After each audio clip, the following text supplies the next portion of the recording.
تسلسل بہت فاسٹ طریقہ ہے، شارٹ کٹ ہے، ایک دم آپ کی روحانیت بڑھ جائے گی۔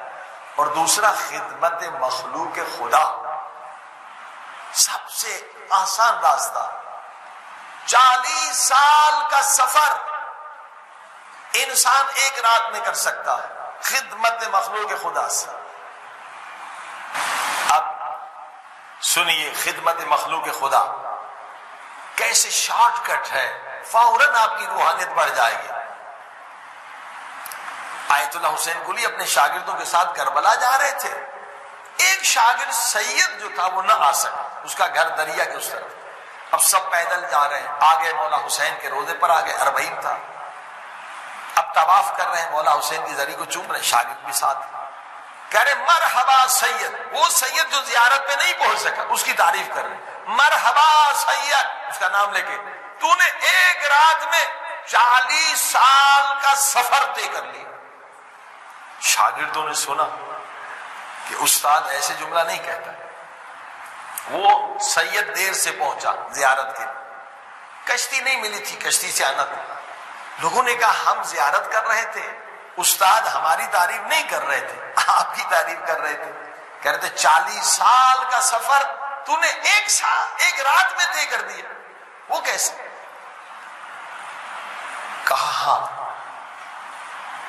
میں بہت تھکا ہوا تھا، پوری رات کا جگا ہوا، دور سے پھر کشتی مشکل سے ملی، اور کشتی میں جو جگہ ملی بہت لوگ رش ہو گئے، اور میرے ساتھ ایک مچھلی پکڑنے والا بیٹھا، اس کے بدن سے اتنی مچھلی کی بدبو آ رہی تھی کہ میرا سر پھٹا جا رہا تھا، اب اور کہیں جگہ نہیں تھی، میں رات کا جگا ہوا بھی تھا، اس کے پورے، وہ تو اس کا عادت ہے مچھلی پکڑنا، اس کی بو تو اس کو لگتی نہیں ہے، اس کا کام یہ، مگر میرا سر پھٹا رہا تھا، اور پھر سونے پہ سہاگا وہ میری گود میں گر کے سو گئے، ایک بدبو، ایک میں نیند میں، اب میں کیا کروں؟ استاد نے کہا تھا مخلوق خدا پہ رحم کرو، خود تکلیف میں رہ کر دوسرے کو آرام دو۔ مجھے یہ یاد آ گیا،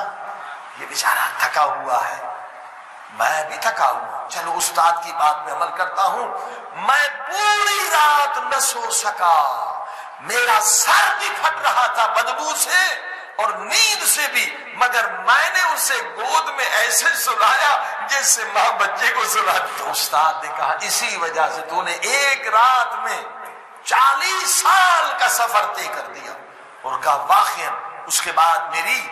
لذت بڑھ گئی، نماز میں لذت بڑھ گئی، عبادت میں لذت بڑھ گئی۔ عزیزو سیکریفائز جتنی آپ زیادہ اللہ کی راہ میں دیں گے اتنی معنویت اور روحانیت بڑھے گی۔